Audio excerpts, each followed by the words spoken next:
conference delegates the community from the conference. Thank you. Thank you very much, McDonald. So the title reads, Youth Communic National Youth Post-Elections Conference.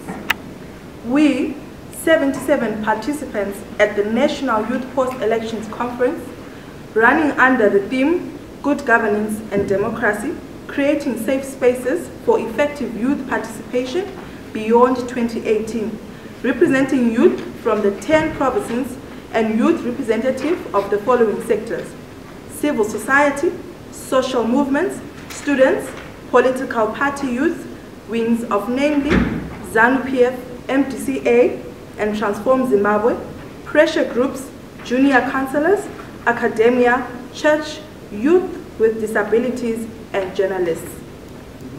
Having come together in the spirit of solidarity and posterity, and in our realization that the youth are the most formidable demographic youth in urgent need of inclusion, considered it of utmost importance to reflect on youth agency realized in the 2018 harmonized election, in which youth comprised 43.5% of the registered electorate, and framed a post-elections agenda to strengthen the youth agency for purposes of national building.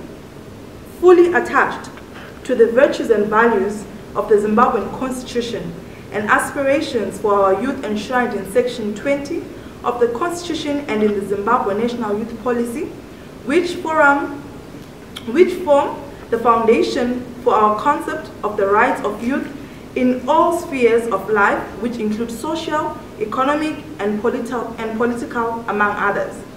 Reaffirming that if Zimbabwe is to see fundamental change in the quality of life of its citizens, there must be a meaningful investment to foster effective youth participation and inclusion in all processes relating to development that is not tokenistic or partisan.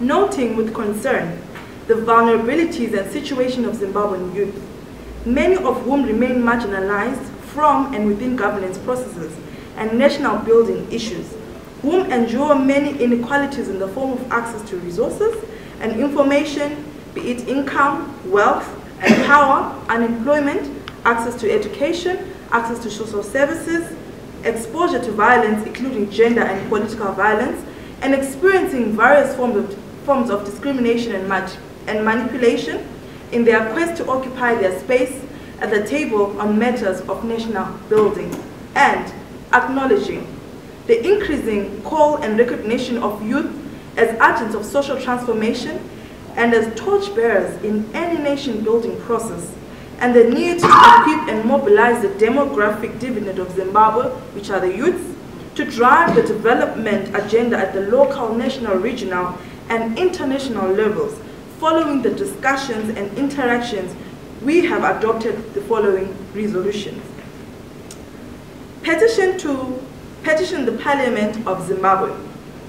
The urgent need to petition the Parliament of Zimbabwe and approach other governance structures, namely the Senate, Presidium, and local authorities, over youth eligibility for public office, as the Constitution has conflicting and inconsistent provisions which are driving further the marginalization of youth in government processes. Devolution of government. Devolution is the new revolution in local government as the sphere closest to the people, the majority of whom are youth. There is an urgent need for youth to define the devolution agenda which the incumbent government is driving to ensure for inclusive, meaningful, and informed participation that empowers youth to sit on the table and influence decision and policy making to enhance the access of not just youth to key services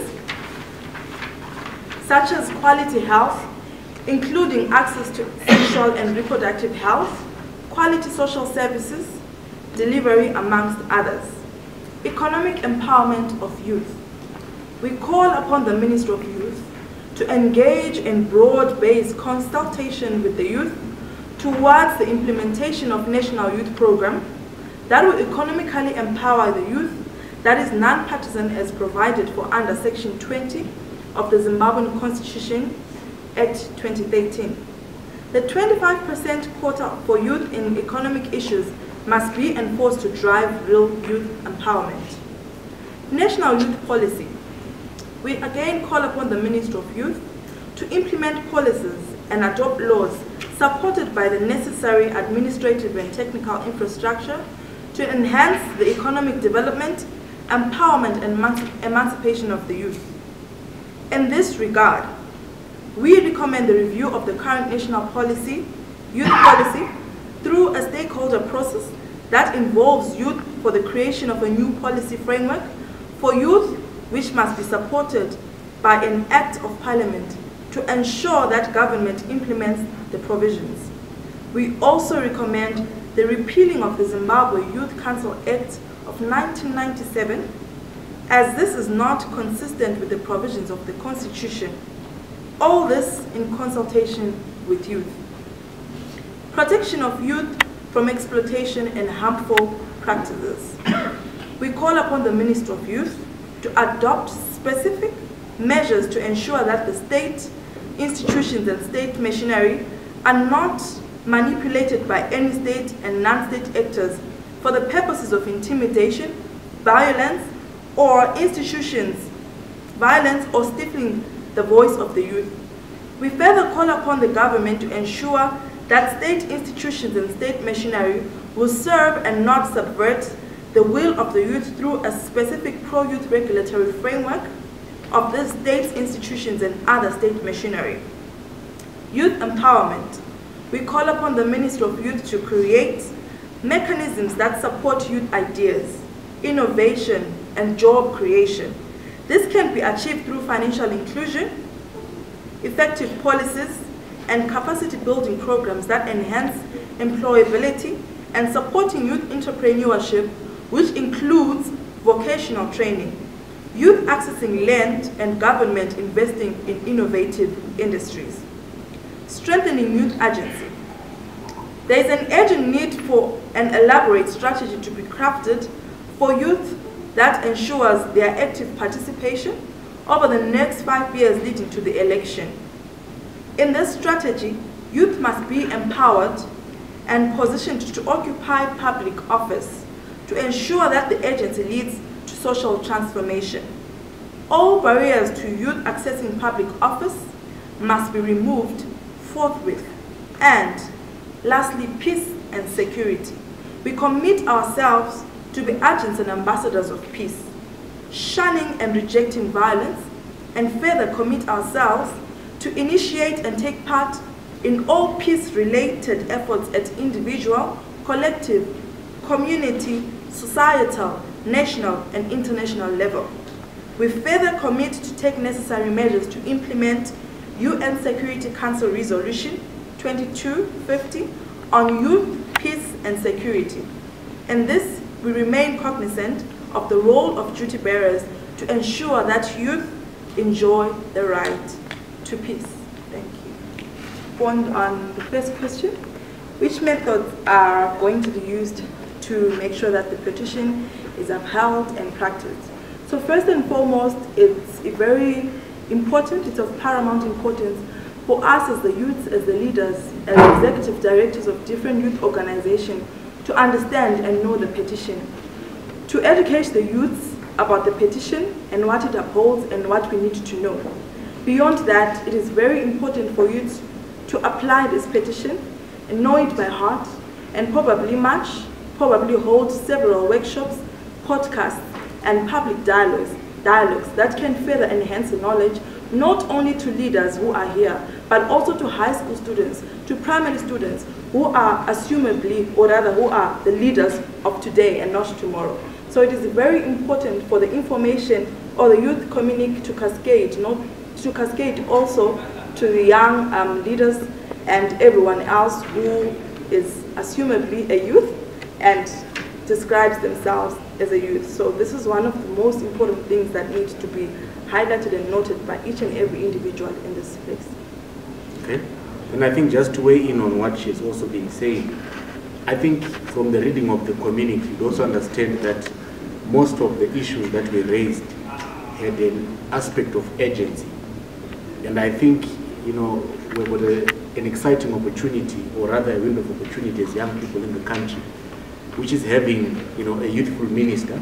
So, in essence, our anticipation is that before we get to the end of this week, the minister would have received this particular communique, from which the, you know, the selected youth leaders who will have that particular meeting with her will also frame, in collaboration with the Minister of Youth, an action plan which can also even then guide us to say over what period of time are we then going to be pushing for some of the issues that are raised within this communique. Because also for some of them, they are not an overnight process, but we build momentum towards institutionalizing some of the changes that we are envisioning through this particular communique which has been issued. Something about the economic empowerment for the youth. And did you also discuss, for example, vending is also a very important empowerment for the youth about their situation which is happening when they are being chased away? We have talkers coming in to respond to some of the issues raised. I think I'll start with the last issue that you raised. A few weeks ago, we had the president giving, you know, the State of the Nation address when he was, addressing Parliament, when he was opening the 9th Parliament, from which he also tabled some of the key, or rather the key legislative agenda for Parliament. And from that long list, you'd find that they tabled about 29 bills. But if you try to look closely into those 29 bills, there is none that is specific to us, especially as young people. Because I think for us, the starting point is the National Youth Policy and also the Zimbabwe Youth Council Act. So our hope, I think given the task from this particular conference, is then to also engage Parliament and hope that that goodwill which has been given in dealing with these other legislative and policy documents, that government will also give the same honors and priority when young people will begin to table their issues through different parliamentarians or different platforms, which we hope will give attention to the issues and the lived realities of young people, which we are trying to speak to through pushing for some of these legislative and policy reforms. Okay, I would like to respond to your question. I think our position is very clear. We as the young people, we are tired of being on the menu and not on the table. And I think it's high time that the leaders need to respond to our community.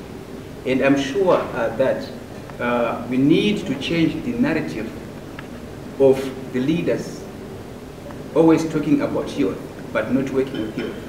So this approach or this community speaks everything.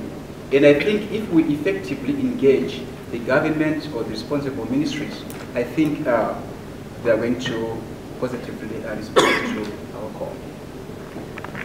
Then we are looking at the age of 30, which I think is also in tandem with what young people have been able to progressively push for in Nigeria, where a young person who's 30 years can now stand, for example, for election for president.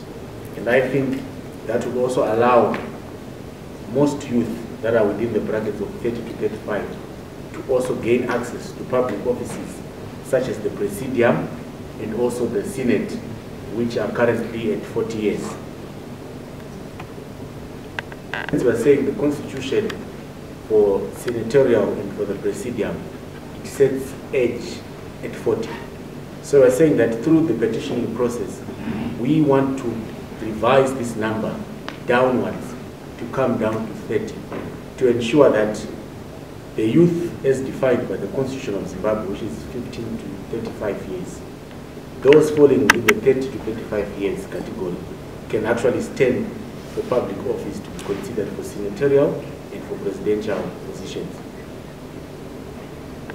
You know, the current issue of vending, and I'm sure this was also an issue that was raised during some of the sessions in the morning within the conference around, you know, some of the disturbing incidences which are happening, some of which are also violating the rights of some of these young people who are running, you know, successful,